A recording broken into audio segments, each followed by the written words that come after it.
ఒకటి సార్ నాకు డౌట్, 14లో మీరు రూరల్ అడిగారా జగన్ గారిని? లేదు, ఆయన ఇచ్చారు. 19లో మీరు అడిగారా? అడగలా, ఆయన ఇచ్చారు. మొన్న 24 రూరల్ మీరు అడిగారా? రాజమండ్రి రూరల్ మళ్ళీ ఆయన ఇచ్చారు. సో ఆయన డైరెక్షన్ మీద మీరు ఎక్కడ కావాలో అక్కడ పనిచేసుకుంటూ వెళ్ళిపోతున్నారు. నేను ఒక ప్రశ్న మిమ్మల్ని ఎప్పటి నుంచి అడుగుదాం అనుకున్నాను వేణు గారు, మీకు జనం ముఖ్యమా జగన్ ముఖ్యమా? చాలా సింపుల్గా చెప్పండి. జనంతో ఉన్నారు కదా.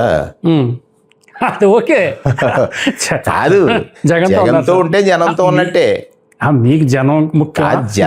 జనంతో జగన్ గారితో ఉంటేనే జనంతో ఉన్నట్టు. జగన్ గారితో ఉంటేనే కదా జనంతో ఉన్నట్టు. Correct sir. ఇప్పుడు జననాయకుడిగా జగన్ కొన్నంత క్రేజ్. మీరు రామచంద్రపురం నియోజకవర్గం వచ్చే సమయానికి మీరంటే ఎవరు తెలుసు అంటే ఏదో నా బోటి సీనియర్ జర్నలిస్టులకో లేకపోతే కొంచెం ఎల్డర్స్కి తెలుసు, కానీ సీ ఓటర్స్కి మీరు తెలియదు కదండి. మీరు అప్పటికే జడ్పీ చైర్మన్ చేశారు, డీసీసీ ప్రెసిడెంట్ చేశారు, చాలా ఎస్టాబ్లిష్డ్ పొలిటీషియన్ అప్పటికి. కానీ కామన్ మనకి కూలీ నాలుగు చేసుకుంటూ వేణు గారు అంటే ఎవరో తెలియదు. ఆ రోజుల్లో మీరు ఒక తెల్ల బట్టలతో ఒక షూ వేసుకుని సాధారణంగా ఈవినింగ్ వాకింగ్ అని మార్నింగ్ వాక్ అని విలేజ్లో తిరుగుతూ ఉంటే మిమ్మల్ని ఆతృతగా జనం చూసేవారు. ఈయన వేణు గారు అంటే జగన్ గారు ఈయన పంపారని చెప్పేసి.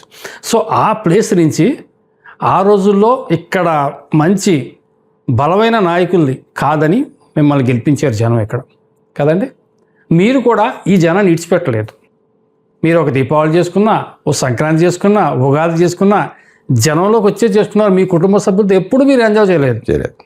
ఒక సినిమాటోగ్రఫీ మంత్రిగా మీరు ఫారెన్ వెళ్ళిపోయి అక్కడికి వెళ్ళిపోయి మీ పిల్లా పాపలతో మీరు ఎప్పుడు ఎంజాయ్ చేసిన నేనైతే చూడలేదు. మరి ఇప్పుడు వెళ్ళలేదు కూడా కదండి. అంటే ప్రజలతో అంత కనెక్టివిటీ, ప్రజలు కూడా మీరంటే అంత ఇష్టం. వేడన్నా అని చెప్పేసి. అరే వీళ్ళకి కాదని మీరు రాజమండ్రి రూరల్ వెళ్ళిపోయేటప్పుడు జగన్ గారితో మీరు ఎందుకు చెప్పలేదు? అన్నా నేను వెళ్ళలేను అక్కడికి, రామచంద్రపురంలో నాకు ఇంత ఎమోషన్ ఉంది, ఇంత సేవ చేశాను నేను, నన్ను ఎందుకు అక్కడ పంపుతారు మీరని మీరు ఎందుకు అడగలేకపోయారు? అడగలేదని మీరెందుకు అనుకోవాలి?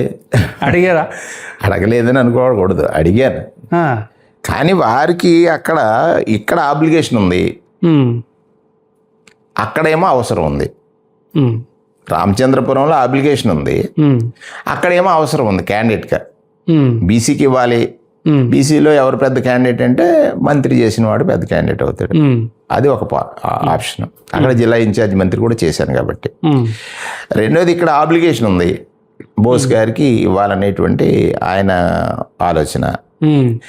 ఇక్కడ మీరు అడిగినటువంటి ప్రశ్నకి సున్నితమైనటువంటి సమాధానం ఏంటంటే, ఈ జనానికి నాకు అనుబంధం అనేటువంటిది ఏర్పాటుకు ప్రధాన కారణం ఎవరు? ఆ రోజు నా ఎంటైర్ జర్నీ అంతా మీరు చూసినట్లయితే జనానికి మనం సర్వీస్ చేయాలి అంటే దానికి పవర్ అవసరం. ఆ పవర్ ఎవరు ఇస్తున్నారు? ఆ రోజు రాజశేఖర రెడ్డి గారు జడ్పీ చైర్మన్ ఇచ్చారు కదా, తర్వాత ఆయన తనయుడు జడ్పీ చైర్మన్ ఎమ్మెల్యే సీట్ ఇచ్చారు, తర్వాత మంత్రి కూడా ఇచ్చారు. ఈ రెండు మళ్ళీ ఆయనకి అవసరం వచ్చి, ఇప్పుడు రెండు ఏంటంటే ఆయన బాగుంటే మనము బాగుంటాం, జనము బాగుంటారు. ఇప్పుడు ఇంకా ఇక్కడ సున్నితం ఏంటంటే రామచంద్రపురం జనంతో నాకు ఎక్కడ అనుబంధం తెగల. నేను ఇంకా పెరిగాను ఇవాళ. ఎలా పెరిగాను? దూరం అవటం వల్ల ప్రతి వాళ్ళు తలుచుకుంటారు. నా ఇంట్లో ఏదైనా ఫంక్షన్ అయితే నేను పిలుస్తాను, వస్తారు. వాళ్ళ ఇంట్లో ఫంక్షన్ అయినా నేను వెళ్తాను. అంటే ఎక్కువ కాకపోయినా తక్కువైనా ఎవరో ఒకరు, పెద్దలంటే పెద్దలు. ఇవాళ ప్రతి వాళ్ళు ఎలా పెరిగారు అని అంటే మీరు సర్వే చేయాలి. ఎలా పెరిగాననే దాని మీద మీరు సర్వే చేయాలి. ఇదేంటి అంటే రెండు ఆప్షన్స్ రెహమాన్ గారు. రాజకీయాల్లో మంచిని సంపాదించుకోవడం కోసం పనిచేయటం ఒక విధానం అండి, కీర్తి కోసం ఒక విధానం అండి. కీర్తి వేరు, మంచి వేరు. కీర్తి అంటే దానికి టెన్షన్ ఉంటుంది, మంచికి పెద్ద టెన్షన్ ఉండదు. ఎప్పుడైతే మనం ప్రజల అవసరాలకి లేకపోతే ప్రజలకి ఎడ్యుకేట్ చేయటం అనేది, సొసైటీ మీద ఒక అవగాహన కల్పించడానికి చేసే ప్రయత్నాల్లో నా ప్రయత్నాలు ఆ రోజు చేదుగా ఉండొచ్చు, కానీ ఇవాళ అవి చాలా టేస్ట్గా ఉంటాయి. ఎందుకని? ఆ రోజు నేను చేసిన ప్రతి అంశంలోనూ ఈ ప్రజలు వాళ్ళు చర్చించుకుంటున్నారు. సపోజ్ నేను ఇక్కడికి వచ్చాను, ల్యాండ్ ఆర్డర్ ఎలా మెయింటైన్ చేశాను, పోలీస్ స్టేషన్లో దళారీ వ్యవస్థను మొత్తం క్లోజ్ చేసేసాను, లేదు కదా. ఎప్పుడైనా మీరు ఏ పోలీస్ స్టేషన్లో అయినా దళారీలు వెళ్ళి పైరువీలు చేసిన సందర్భాలు ఉన్నాయా? నిజాయితీ పరులైన అధికారులను వేశాను. తప్పు నావాడు చేసినా పక్కవాడు చేసినా చట్టమే నీకు రక్షణ అనేటువంటి విధం ప్రజలకి భరోసా ఇచ్చేలాగా పని చేయించాను. ఓన్ పోలీస్ వ్యవస్థ, రెవెన్యూ వ్యవస్థ కూడా. మీరు ఆర్ ది విట్నెస్. ఎంఆర్ఓలు కానీ ఎంపీడీఓలు కానీ ఎవరైనా ప్రజలకి జవాబుదారీతనంలో ఉండటంలో ఎక్కడా కూడా చిన్న నిర్లక్ష్యం. నా కోసం పని చేయొద్దు, ప్రజల కోసం పని చేయమని చెప్పాను ఆ రోజు. నా కోసం నాకు అవసరాలు ఏమి లేవు కదా. ఇక్కడ నా సొంత మనిషి, నా పర మనిషి అని లేడు. ఇక్కడ ఉన్న ప్రజలందరూ నా మనుషులే అనేటువంటి భావన నాది.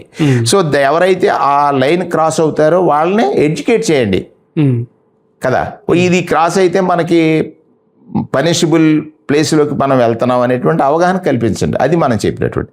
అది చేసిన తర్వాత ఇవాళ ప్రజల్లో ఏమొచ్చింది, ఇవాళ ఉన్నటువంటి వ్యవస్థలో ఇప్పుడు జరుగుతున్నటువంటి విధానాలు చర్చించుకున్నారు. ఓహో, వేణుగారి టైంలోనే చాలా బాగుంది, వేణుగారు ఇంత బాగా చేశారు, లేకపోతే ఇంత గొప్పగా చేశారు, లేకపోతే ఈ పలాని వాళ్ళని లేకపోతే ఇబ్బంది పెట్టారు, లేకపోతే ఇంకోటి లేదు. ఈ డిస్కషన్ వచ్చినప్పుడు ఓవరాల్ ఫీడ్బ్యాక్లో నేను ఇక్కడ ప్రజలకి మనసులకు దగ్గరయ్యాను చర్చించుకున్నప్పుడు. అది నా దగ్గర సార్, నేను ఒప్పుకుంటాను. అది కాకపోతే ఈ మనసుకు దగ్గరైన ప్రజలకైనా ఒక మాట చెప్పి వెళ్ళారా రాజమండ్రి రోజులు? మీరు ఇక్కడికి వచ్చే నాయకుడు మీరు ఇంట్రడ్యూస్ చేయాలి. మీరు నాకు బాగా గుర్తు సార్, 2009 అది కాజులూరు మండలం రామచంద్రపురం నియోజకవర్గం కలుస్తున్నప్పుడు దొమ్మేటి వెంకటేశ్వరరావు, నేను కాకినాడ రోడ్లు వెళ్ళిపోతాను, ఇక్కడ నేను పోటీ చేయను, మీరు కూడా జడ్పీ చైర్మన్గా ఆర్యవటం అనే గ్రామంలో మీటింగ్ పెట్టి మీరు వచ్చారు, బోస్ గారు వచ్చారు అక్కడికి. అదే దొమ్మేటి వెంకటేశ్వరరావు వీళ్ళందరి ముందు మిమ్మల్ని సాక్షిగా పెట్టి బోస్ గారిని ఇంట్రడ్యూస్ చేశాడు మా అందరికీ. అది డీలిమిటేషన్ అండి.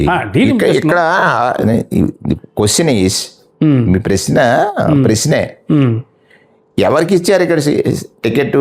మీ పార్టీలోనే మీ నాయకుడికి. ఎవరికి ఇచ్చారు? బోస్ గారు అబ్బాయి. ఇంక ఇంటర్వ్యూస్ చేసేదే ఉంటుంది అందులో. అలా కాదండి, ఇంట్రడ్యూస్ చేసేదే ఉంటది. ఆయన తోట త్రిమూర్తులు గారు ఇద్దరు కలిసి ఉన్నారు కదా.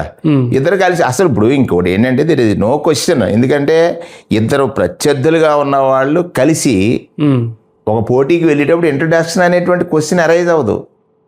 బట్ నాకు అభిమానంగా ఉన్న వాళ్ళని కొంతమంది వాళ్ళు తీసుకున్నారు, కొంతమంది రిజెక్ట్ చేశారు. బాగా స్ట్రాంగ్ ఒపీనియన్ ఉన్న వాళ్ళని రిజెక్ట్ చేశారు. నేను నా పని చేసినప్పుడు నేనేమంటానంటే, ఒక సీనియర్ పొలిటీషియన్గా they should follow the rules కదా, నాది కాదు కదా. బోస్ గారు చాలా సీనియర్ పొలిటీషియన్ అండి, ఆయనకి తెలీదా? త్రిమూర్తి గారు చాలా సీనియర్ పొలిటీషియన్, నాకు తెలియదు. వాళ్ళిద్దరూ కలిసి మీటింగ్ పెట్టుకున్నారు. సో నాకు దాంట్లో సంబంధం లేదు. నేనేమంటానంటే, నేను నా గొడవ నేను పడుతున్నాను అక్కడ. నన్ను పిలిస్తే వస్తాను, రాకపోతే లేదు. మిమ్మల్ని పిల్లదండి మీటింగ్? పక్క పిలవలేదు కదా, పిలిస్తే ఎందుకు రాను, బ్రహ్మాండంగా వద్దును. వాళ్ళిద్దరు పెట్టిన మీటింగ్ మిమ్మల్ని పిల్ల. అవునా? అందుకే నేనేమంటానంటే, ఆయన సీనియర్గా ఉన్న ఆయనకి మనది అక్కర్లేదని అంటే నేనేమంటానంటే, నేను ఇక్కడ తెచ్చిన లేదా నా వల్ల గెలిచిన అనేటువంటి ఫీలింగ్ ఉన్న వాళ్ళకి నా అవసరం ఉండదు. నా పాయింట్ అది. సో దాన్ని మనం పెద్ద తీసుకోవాలి. నేనేమంటాను, అందరికీ నేను చెప్పాను, నేను ఒకటే జగన్ ముఖ్యమంత్రి అవ్వాలి, వైఎస్ఆర్ కాంగ్రెస్ పార్టీ మీరు అందరిని అడగండి ఇక్కడ ఉన్న వాళ్ళని, మీకు తెలిసిన వాళ్ళు ఉంటారు కదా చాలా మంది, ఇంక్లూడింగ్ మీతో సహా. అదే మాటగా చెప్పాను నేను. అదే చెప్పాను. ఎవరైనా ఫోన్ చేసి ఏంటి సార్ అని అంటే, మనకి వైఎస్ఆర్ కాంగ్రెస్ పార్టీ గెలవాలి అంతే. మనకు కావాల్సింది వేరే సెకండ్ థాటే లేదు, సెకండ్ మాటే లేదు. ఎందుకని నేను అక్కడ ఒక మంత్రిగా బాధ్యతాయుతమైనటువంటి సరే నాకు అక్కడ అవకాశం ఉంది. అక్కడ నేను అవకాశం అంటే ఇప్పుడు నేనేమన్నాను, ఇక్కడ అప్లికేషన్ ఫిల్ చేయాలి, అక్కడేమో నీడ్ ఉంది, ఒక నాయకత్వం యొక్క అవసరం ఉంది, అవకాశమును అది ఆ అవసరానికి నన్ను అక్కడ వాడారు. సో నేను ఇంక ఐఎమ్ ఫర్ జగన్ అనుకున్నప్పుడు ఇంక ఇవన్నీ